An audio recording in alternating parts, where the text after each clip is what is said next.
Welcome everyone again. My name is Jessica Desardin. I am a program coordinator in the Office of Community Engagement.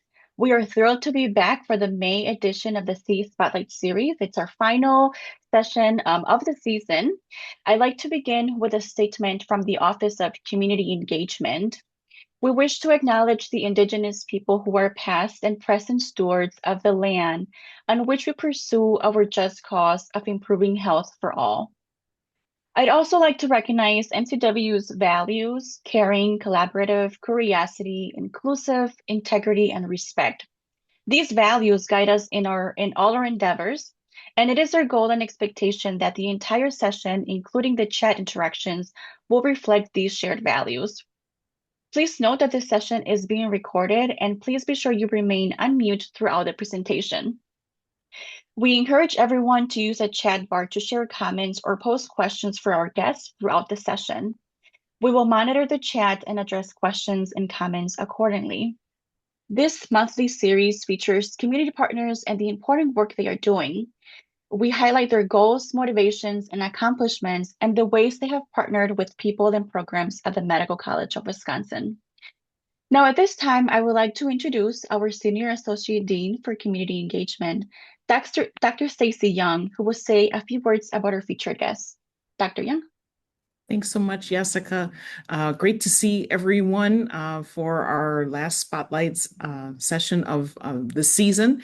And this should be a great topic. I think a lot of us are really interested in this. Hopefully, all of us here are really interested in this topic. And it's a really exciting time to think about getting to the market and enjoying fresh, healthy food, things that are really important for all of us. So with that, I have the honor to introduce today's featured guests, Dawn Carrillo and Dena Radtke. Both Dawn and Dena's efforts are aimed at bringing communities together while creating access to fresh food.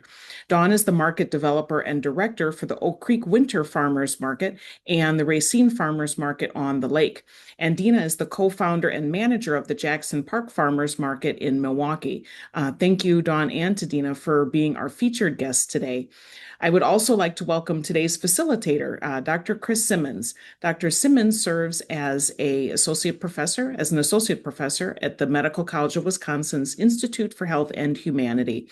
Thank you, Dr. Simenz, for being our facilitator today, and I now turn it over to you. Thank you so much, Dr. Young and Jessica, for wonderful introductions. So happy today to get to share some time with Dawn and Dena, who I had the pleasure of meeting doing work around food security. And what an absolutely perfect time for this, as prefaced by Dr. Young. It's market season. So what I would love to do, Dawn and Dena, is turn it over to you so you can tell us a little bit about your program and a little bit about what you have to say today. And then everybody, if you have questions, please hold on to them till the end, and we will get a little bit of time for questions with Dawn and Dena. So please, you two, take it away. Okay, I'm going to go first. My name is Dawn Carrillo. I love to create new farmers markets. So I am on my third startup market in the city of Racine. I am the market manager for the Racine Farmers Market on the shores of Lake Michigan. We started about 3 weeks ago, and so far so good. First week we welcomed 3,500 people to Festival Park. So we are on a good week one. I also sit on the board of directors for the Wisconsin Farmers Market Association. And Dena and I are speaking to you today about market perks, but we wanted you to know that we have a team of farmers market managers that work together in developing ideas. And this happens to be one. It's called the Southeastern Wisconsin Farmers Market Collaborative. And this group is what has brought market perks. Great. So I am also one of Dawn's partners in crime, Dena Radtke. I am a retired longtime Milwaukee Public Schools school social worker administrator, and grew up in a very rural area, not here in Milwaukee. So grew up on a small farm, lots of gardens, lots of canning, lots of organic before I ever knew what any of that was. So I feel like this has been part of my life forever. And then we're here really focusing on kids that have challenges, families who face challenges in terms of food access, homelessness, trauma, mental health, those types of things. So in 2014, a very small group of us here in the Jackson Park community who have lived here for a very long time thought we should start a farmers market. How hard could that be? We said. Well, apparently it's a lot harder than any of us thought. But it was very important to us that it was community-based, that we would engage with community partners who focused on health and wellness, that we accepted SNAP, and that we would become a WIC market and senior FMNP. We became part of the Milwaukee Market Match group of markets. Equity and social connection is really, really important to us. So that's part of our mission. We fall under the umbrella of the Jackson Park Community Association nonprofit. I'm on that board. And so that discussion really now happens in many different arenas, and we're real proud of our community farmers market. And I think with that, I'm going to dive right in, Dawn, I was looking at some of the verbiage that people came up with when they said, what do you think of when you think of a farmer's market? I really thought we were going to see carrots, peas, tomatoes, cucumbers, that kind of thing. People really went into local and healthy. I like the bounty of the earth. That's really good. I'd really like you to think about, as we talk today, in addition to those kinds of things, think about nexus, cornerstone, flagship, fulcrum, focal point. Think about social connections. Think about personal, conversational, diversity, and relationships. So that kind of sets maybe a bigger tone for it's not just a farmer's market, it's a lot more than that. And so I'm going to pass it back to Dawn. She's going to talk specifically about market perks and the nuts and bolts of that. And then I'm going to come back and talk a little bit more about those other kinds of things that happen at a farmer's market outside of our fabulous farmers and the produce that they're growing. We can start the PowerPoint, please. Mm-hmm.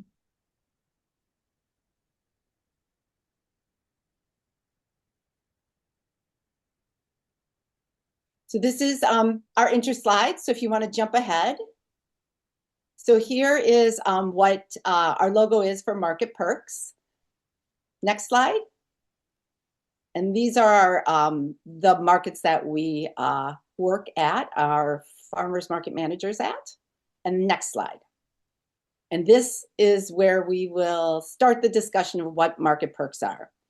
Market perks is a currency that we use at farmers markets in southeastern Wisconsin. It's really a simple idea. A market perk is a $5 voucher that is used for healthy foods at farmers markets. Your company, group, organization can purchase market perks. We put your logo on it, and then you distribute them.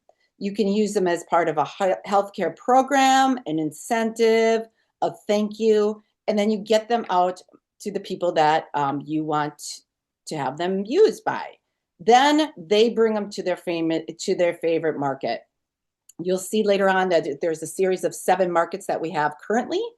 Farmers and vendors then accept them for healthy items at the farmers market.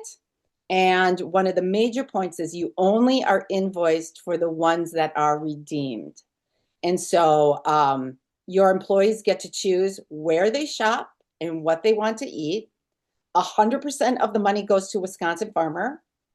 And you can track the vouchers. Each one are numbered.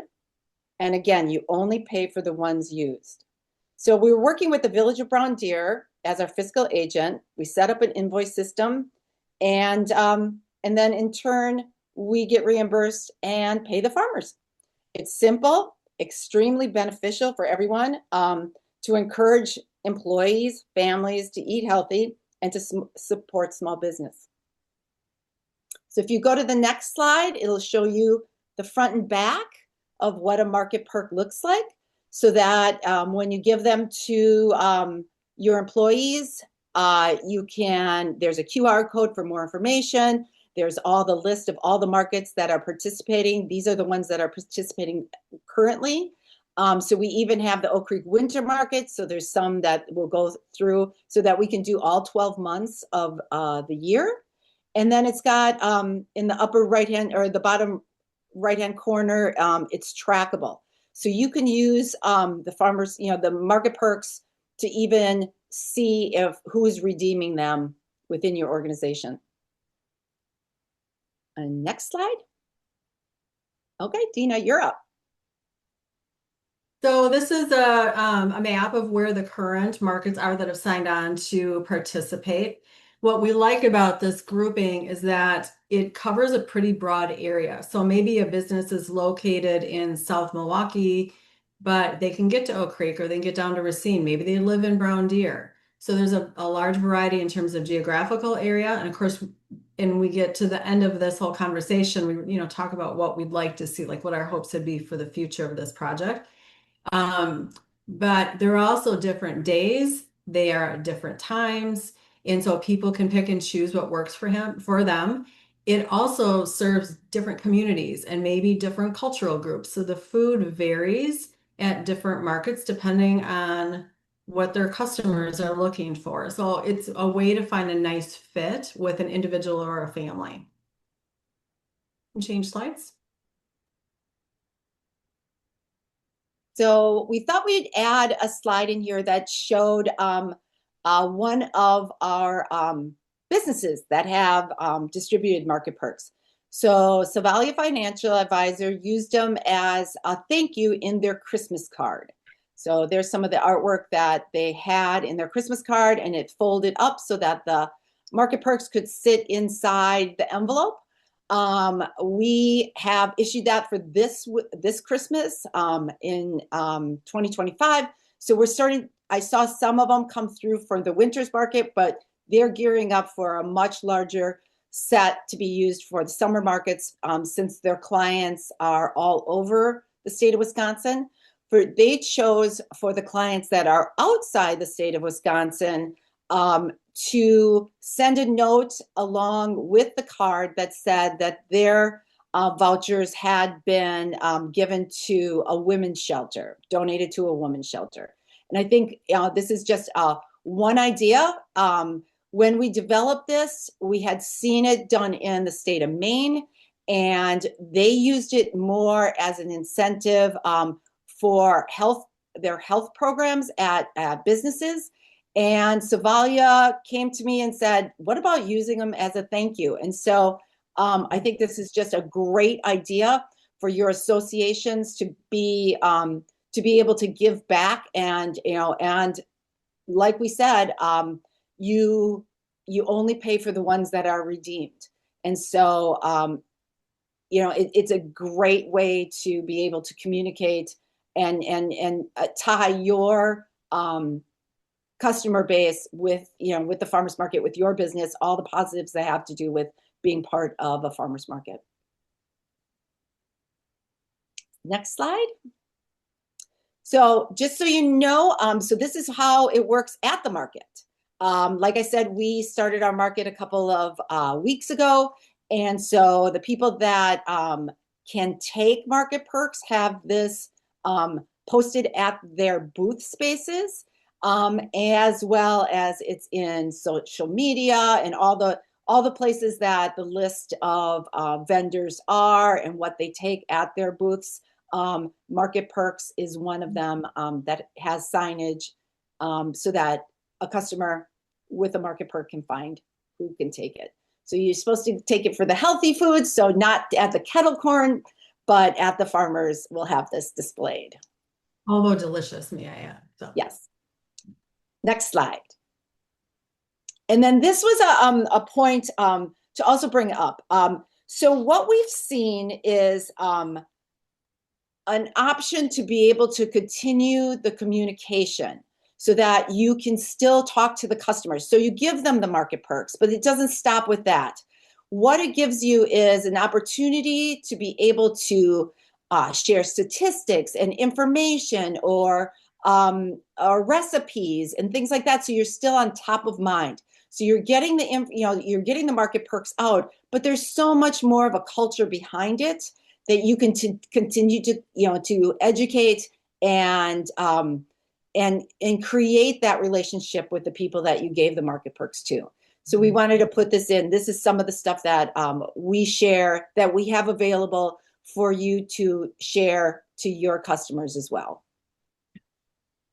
Next slide.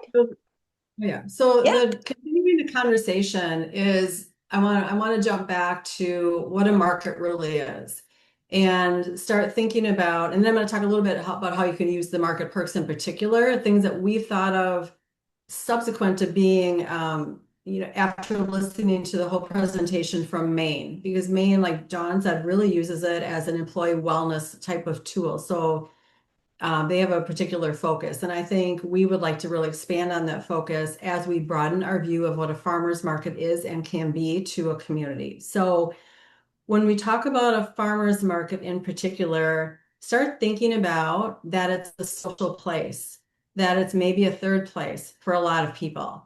So market perks, because most of us, at least part of this group that also has market perks, the markets have, we offer SNAP as to support people that use those benefits. We are WIC markets, we are senior FMNP markets, we've signed on for Milwaukee Market Match. This is really about equity and getting away from the notion that farmers markets were originally there for white, wealthy people.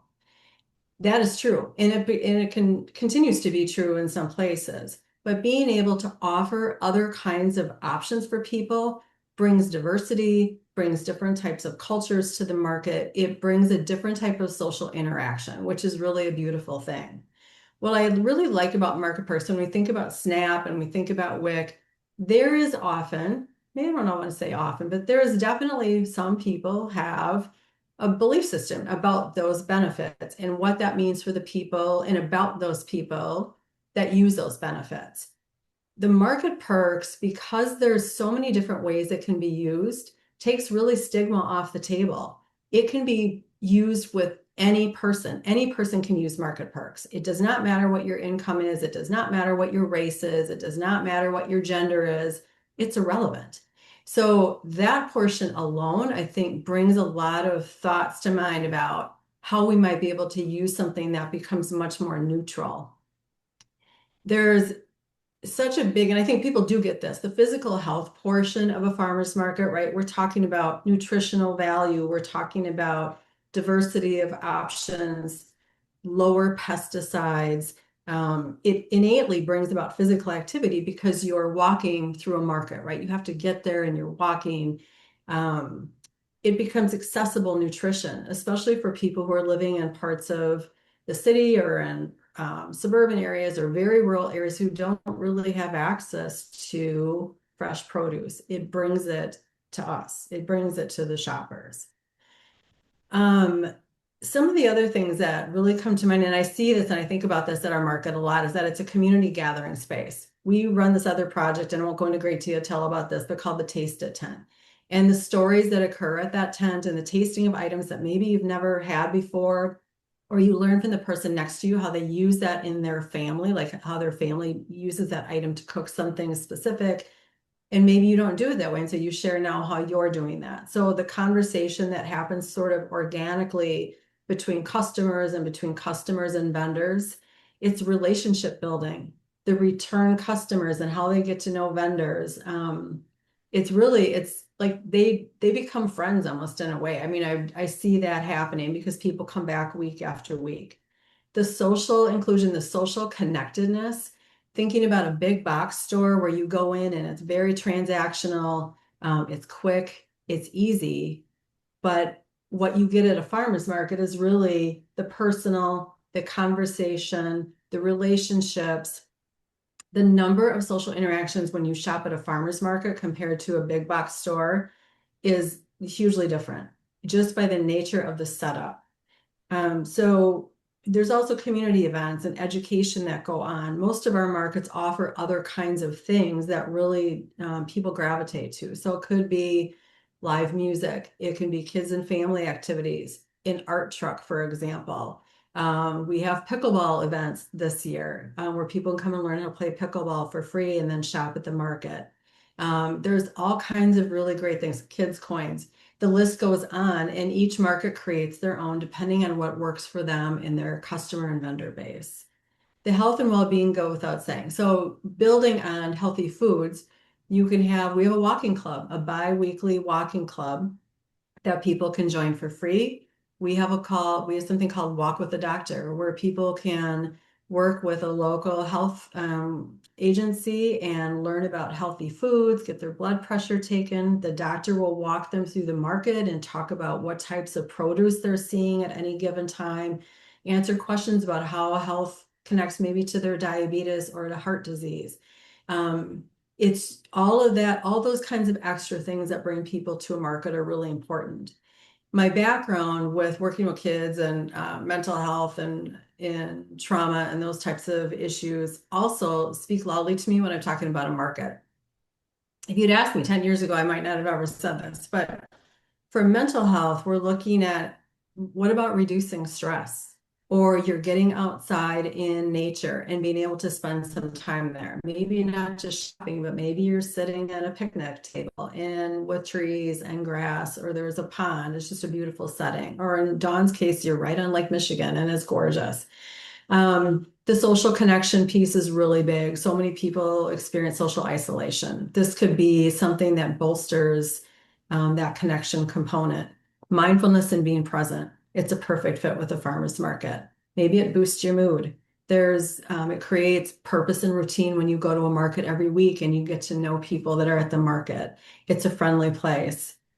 And just sort of a values alignment. So this is where each market becomes important and their sort of how they create themselves. We're all a little bit different. So as people maybe go to different markets, you find a market that you like, that you feel comfortable in, that you want to go back to, that you're drawn to, that you've made a connection, or you've been able to chat with somebody that you've never talked to before, or you get to go there with your friends, or you get to go there with your family. So the market, yes, there is a hub around healthy, local, sustainable food. We're supporting our vendors who are small business owners. The economic value that comes along with this is also really important. We support small businesses, but then there's also more money spent in the local business area outside of the market. So I could go on and on. There's so many reasons why a farmer's market can bring value to a person's life and to a community, right where you live. So all of that said, you can tell I'm a little biased about all of this, and I love this work. With all of that said, as Dawn and I were learning more about Maine's project, which is a great concept, and they have done incredibly well, and I encourage you to take a look at some of their information, the money that is coming back to small businesses and the number of people that are getting out to farmers market and engaging. Dawn had the example of a customer gift. That's wonderful. What about an incentive?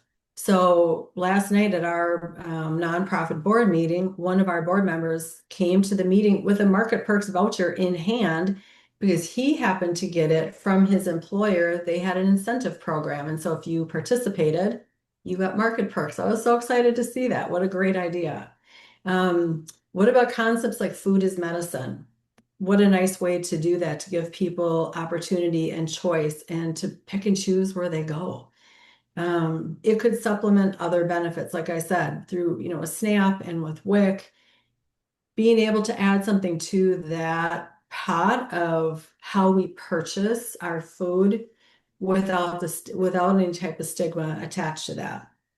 Maybe, I'm assuming there are people on this in this meeting today that are grant writers or grant recipients. Would this be something maybe you want to build into a grant? Maybe it's part of a research project in terms of going back to where are the Market Perks being used? Are they being used? Where are they being used? Are they being used in certain parts of the city in terms of the markets that are using this? So maybe you're a philanthropist and this is just like hitting home with you, like this would be a great thing to be able to donate to a particular cause, to a particular agency. There's so many uses, and we are certainly not married to anyone in particular. We're really open to ideas and really excited to see really what people think and ideas that you may have and how to expand on this. Yeah, as you were talking, a couple of things kind of came up to me as we were, dealing with and talking to different groups about Market Perks. And the three examples are, when working with an employer, their conversation was, all my employees work from home. And I don't know if they're getting out, if they're just sitting behind a computer, what they're doing. And so they believe that Market Perks, because we can track it, can tell them whether they're getting out, what, eating healthy, experiencing life that's from behind the computer. Another one is when people are donating to food banks and they're donating or they're buying produce. A lot of times food banks are getting what's left of the produce, whatever is donated or even purchased at a reduced rate is usually what's left. With Market Perks, if you purchase the Market Perks and get those out into the community, they get first choice. They're standing at the farmer just like everybody else, and then they can choose exactly what they know their family can cook with or enjoy, and that will what they purchase will be used by their family. And another one was when we were talking to some doctors, and they were looking at patients from all economic different backgrounds, and who was being able to, and how you track whether that, the whole food is medicine. And the question being who's eating healthy, who can't necessarily afford to eat healthy. And by having the Market Perks, you can track who's using it and whether they're using it, and then know that, that is going for healthy options. So that was just 3 examples that I had.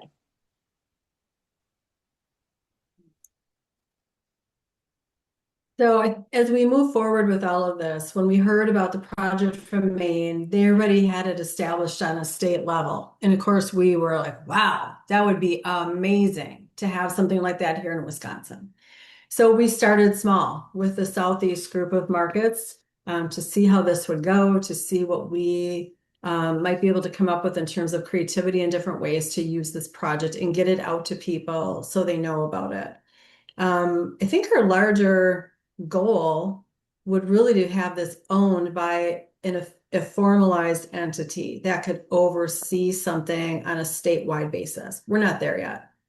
But I think that would be lovely to have it statewide, to really have so many different people across the state being able to access this particular project would really be great in supporting our farmers in particular, our producers, our growers, our makers, our bakers. Yeah, how do we support them too and all of it, not just the health benefits to our customers? So we'd also like to, before we roll into questions, would really like to invite you to any of our markets. We would be happy to host. We would be happy to give you a tour. We would be happy to talk to you more about ideas after today's presentation is done. So please, please, please let us know if there's anything we can do on that realm. We would be happy to try to make any and all the ideas work. Thanks so much, Dawn and Dena, for what is a really descriptive overview. For all of you listening, I hope you were as blown away as I was when I first got to hear Dawn and Dena talk about this program. I'm a public health professional.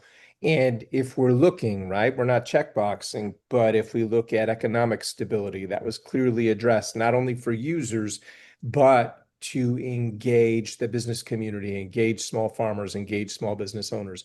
Neighborhood and physical environment, thinking about transportation and access, thinking about walkability and access to healthy foods. Education, thinking about training and literacy around food and health, thinking about sharing ideas, sharing recipes, and sharing culturally concordant foods.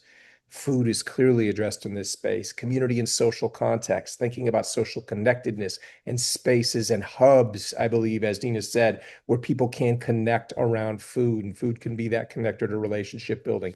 And then engaging with the healthcare system, thinking about what healthcare and food as health means. I think it was really, really outstanding. So I appreciate that from the both of you.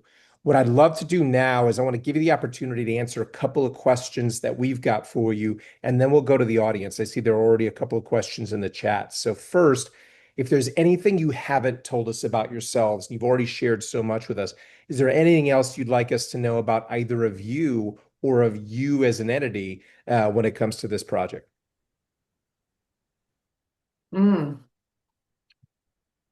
Well, invested. I think I don't know if it's anything more than what we've already said. I'm excited to have a project where we can open the door to everybody and to allow people to be creative and support people around them, if it's customers or their employees. Or I guess maybe one thing I would point out as long-term educator, my concern about social interactions and skills by our young people. I am very concerned about that. And so I think this provides an opportunity to engage with people, to talk to people. It's just a novel, right? Novel. But I think it just provides a space where some other kinds of interactions can happen. And so one of the, Dawn and I are both having conversations, and she started this, having conversations with young people about maybe with volunteer opportunities, because that's the other thing. People volunteer at markets, and it provides a whole other space for people who want to do that work. But for young people, for high school students, for young adults to come in and volunteer and engage with the people in their community, I think is really another thing I feel strongly about. Love that. Right. And Thank having you. those, Dawn, how about and you? we have those, yeah, we have those connections all over the country, even, so farmers market managers, and Dena and I spoke in California this winter. We all want everyone to succeed. And, many of the questions come to me about there's too many farmers markets now. There's, now there's going to be one in the Deer District, and they're opening up all over the place. But getting produce into the hands of our community is initially what we want, to happen. And so I don't think that there can be too many, I think as long as the community comes out and supports it, it's only really a positive. And the experiences that you get, like we're all talking about it, all the experiences that come from a market beyond just being able to buy carrots that were harvested that morning, and Yeah. So we do something called the Taste of Tent. And this week in Racine, I'm going to buy store-bought carrots versus the carrots out of the ground and do a taste comparison. And so, educating that, the amount of vitamins are so different, and the shelf life and the taste, and, and all those kind of things that go with it. So I think as farmers market managers, we're here to educate as well. But the whole idea is getting an incentive into someone's hands, whether they use it or not. They'll be reminded that there's a farmer's market in their area that they can go to achieve all these other goals. And find one that's a good match. They're so different. This group that is part of Market Perks, they're all wonderful markets, but they are very different from each other. It's about a good fit. It's a good fit with a customer and what they happen to like. That's great. Thank you so much. That's great detail. So I want to dig just a little bit so people get a little bit more about you too, because you've shown us your passion. You've shown us what's here. How on earth did you get into this? Like, how did this come to you? And because it's really novel and it's really a fascinating space. Can you tell us a little bit about that? I literally in 2014, and I'm not joking, like it was as simple and complicated as this. Two other women in my neighborhood, we all love our neighborhood, but we were missing something. We were missing a community space that people could walk to, bike to, on a regular basis. And so over coffee on a Saturday morning, we're like, well, what do you want to do about this? Let's start a farmer's market. We knew nothing about starting a farmer's market. I mean, zero. We had no money. We had no partner. We had an idea. And from there, we just started reaching out to our local nonprofit. Really, literally grassroots. And our first year, we had four vendors. That's it. And so now 11 years later, we have a pretty solid thing going that we have about 1,300 customers per week, not including kids. So it's it's not too big, it's not too small. You can get what you need, all kinds of fun activities. Lots of people standing around laughing and having a good time. And that is literally how I got here to this. Thanks, And Dena. Anything from you, Dawn? Yeah. yeah, I truly never, I mean, maybe I was at the Madison Farmers Market with a cocktail in my hand walking around once, but truly knew nothing about farmers markets. Got to retire from MATC early. And so the mayor of Oak Creek said, we have a new Drexeltown Square and we need a farmers market. And I started doing research, patterned all my rules and regulations and procedures all off the state of Michigan. Wisconsin was pretty far behind in sharing, and it also was a very tight-knit group. You never shared, you never, gave people, opportunities to know what you were doing at your farmers market. And between the Southeastern Collaborative, we have changed that. We are all there for each other. We are a nice, tight group of encouragement, and we want to see markets succeed all over the state of Wisconsin. Excellent. Thank you. You've already talked about multiple sector interactions. You've talked about working with growers. You've talked about working with employers. You've talked about non and not-for-profit. You've talked about working with end users. Are there any other systems or sectors that you're really hoping to engage with via this project?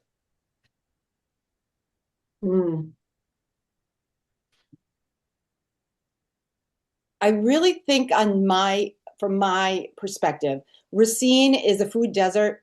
It needed a market. It had no walking, from downtown Racine, you couldn't walk to any place that had fresh produce.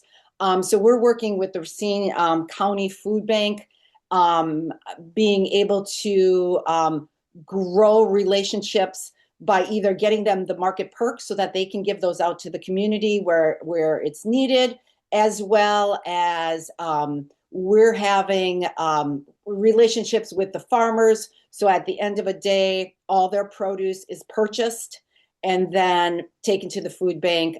So the farmer's taking nothing home, and the food bank is getting truly fresh produce, which, it's usually canned goods and things like that.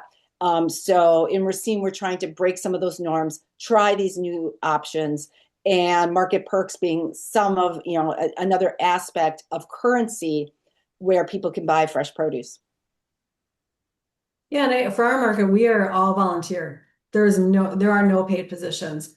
So thinking about other places to connect with would be around business solutions or philanthropy, or we're not a moneymaker. I mean, there's a cost, there's an operational cost. So knowing that we want to run SNAP, knowing we want to, do the type of work we want for the community, that costs money.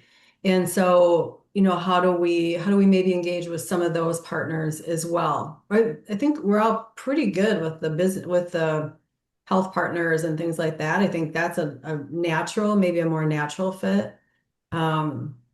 University level, college level, people who need community service hours, people who are in public health, going to school for public health degrees, nursing or physicians or dietitians. Can we be a hub for them? How do we make it work for more than one entity? So it's not just about we want, but can we also meet your needs? So for example, our walk with a doctor, it's residents who need community facing time. It works beautiful. They get their needs met. Our customers get needs met. We have a great activity at our market that people welcome. So everybody walks away happy. That is a win-win. So ideas about how to expand on those kinds of things, I think would be wonderful. Outstanding. Thank you. To that end, I'm going to ask you, before we go into a couple questions, we've already got a couple in the chat, and I'd like to get a chance for live questions as well. Do you want to host tour follow-up opportunities? And if so, is there information or is there a process that we can put in place that the people listening today, the people watching today can get in touch? Yes. Dawn and I have talked about this. We would love to have people come and tour. Come and see us. Just email one of us. And if it's another market you want to go see, we're happy to make that introduction. I don't want to speak for everyone else on our list, but I think I would be hard pressed to think they would not want you to come to their markets. You get just a different opportunity and learn how places operate. But we would absolutely host. We host tours now. We host WIC tours. We host school tours. Like the students are out talking to the vendors. Like it's a lot of fun for everybody. So yes, we're very, very open to having people come out and answer questions and it was mentioned in the chat about Fondi. And Fondi is not part of our group right now, but definitely if you want to go and visit Fondi, we all talk to each other. We're all part of Milwaukee Market Match and Double Up Food Bucks as a statewide program. So I'm sure that would not be a problem to setting up tours there. They're just not on the list right now because this is so new. We've only been doing it for about 6 months. We wanted to start with a group of farmers markets that were located all over the city and that had the infrastructure to be able to do this and all those kind of things. So I would assume Fondi is just on phase 2 of bringing in other markets as well as going statewide. I, being on the board of directors, has brought this to the board as maybe an incentive to have this that organization run this whole program, and how do we fund it and all those kind of things associated with it. So I see this. We're getting it started, and we'll run it this year, and we'll be able to report the data, but that it should jump to a statewide program fairly shortly. Thank you for that, Dawn and Dena. And please note, everybody on this call, that Jessica has put contact info up for both Dawn and Dena. So if you do want to get in touch, please feel free to do so. At this time, I'd like anybody in the audience that's got a question, please feel free to use the hand raise signal and we can get to you. And I'm going to read for the two of you just a couple of questions that we have in the chat, if you don't mind, so that you can take some time to answer them. The first question that came through to either of you is, do your markets permit food auction foods or only those produced by the sellers? I'm not sure what you mean by food auction. And I would say the bigger answer is it depends on the market. Every market creates their own rules. So some are seller, producer only. Some have a cooperative model, which we've started this year. I'm not sure what is meant by auction. I assume food auction means that they purchased it and they're a reseller. And like Dena said, it happens to be, Dena's Market, Jackson Park, and Racine are food producer only. We make sure that the farmer that is selling those carrots are growing those carrots, and we do it by farm checks and a wide variety. We want to be more than the grocery store, and not that buying it at an auction if it's produced in Wisconsin is one option, but we would rather have you be able to talk to the farmer, to understand how it was grown, to learn how to cook it, all those kind of interactions that you get with the farmer. And that is, just a direction that we take with our markets. But we do see that farmers are, starting to retire, and, the children aren't taking it over for the 4th generation. And so we are starting to look at what does that next phase look like. And now we're bringing, together maybe 2 farmers, and they're a cooperative. And so in years past, we didn't let that wasn't an option. And now we're starting to investigate that so that produce can be at both of our markets and they don't have to choose one or the other. And so there are some new hybrids that we're working with the Wisconsin Farmers Union on what those next phases look like, still to be able to bring the best produce to our community. Thank you for that. Next question. I believe we partially answered this, but I want to make certain that we're clear on it. Great community locations. I noticed that Fondi Farmers Market was not displayed. Will they be participating? Is there a concrete plan for participation from Fondi? There is not a concrete plan as of right now. Like I said, we started with a handful so that we were every day of the week, or most days of the week, and different locations and different communities. And but if Fondi sees this and is excited about it, I'm sure they know of it. We are welcome to start those discussions, of course. That's great. Thanks, Dawn. Next question is, how could referrals to or support for farmers market be scaled for broader patient populations served by Freighter and MCW? So you've talked about scaling even to statewide. Have you thought about the angles or the methods by which you might do that scaling? I would say not specifically. We're on a global. Okay. So we'd be open to ideas about how to do that. That's great. I mean, I think this starts that conversation. We've got people potentially on this call that could be the starters of that conversation, potential partners in that process as well. So I think that leaves opportunity. That leaves opportunity in front of us. Let's see if we've got, are there any hands up? Do we have any hands up that we can see? Anybody that has a question from the audience? I'm not seeing any, so I am going to ask another from the chat. The impact of socioeconomic status on use of markets was mentioned during the presentation. What type of employers are currently signing up? Examples being white-collar employers, blue-collar employers, or other. Can you speak at all to the demographics of the businesses that are signing up?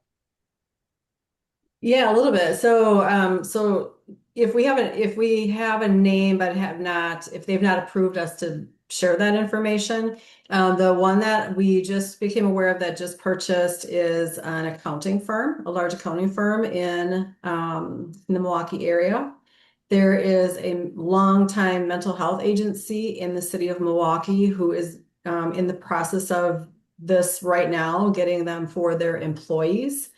I have a person who is in the process of writing a grant at a large healthcare center here in southern Wisconsin, and they are looking at a particular population of patients at their site, and more based on income level for this particular group. So people who are already part of their healthcare center with a particular diagnosis, but also within that range, individuals who may not qualify for SNAP, but financially, this would be a boost for them. So some different, and those demographics, the healthcare center, the demographics would be all over the board. I'm not sure about the mental health agency in terms of employees, nor am I sure about the accounting firm, who they all employ. It's a large place. Great, thank you. That's I love the context so that you're providing there. I think that's all the questions we have. So I'm going to give us a closing slide in a minute. Jazz going to put it up. Dawn and Dena, thank you so much for being with us, and thank you for sharing today. Remember, everybody, that contact info to get in touch with Dawn and Dena is available in the chat. Please note that this is our last MCW CE Spotlight of the season. So thanks for joining us today. There will be a recording that's going to be available to you, so you can either share this or you can listen to it again. And please feel free to scan the QR code here to learn more about Market Perks Farmers Markets. We appreciate our guests today. We appreciate you as our audience. We're going to take a break for the summer, but we can't wait to see you back for the 5th season of CE Spotlight. So please look forward to joining us again. Thanks, everybody. Thank you. Thank you.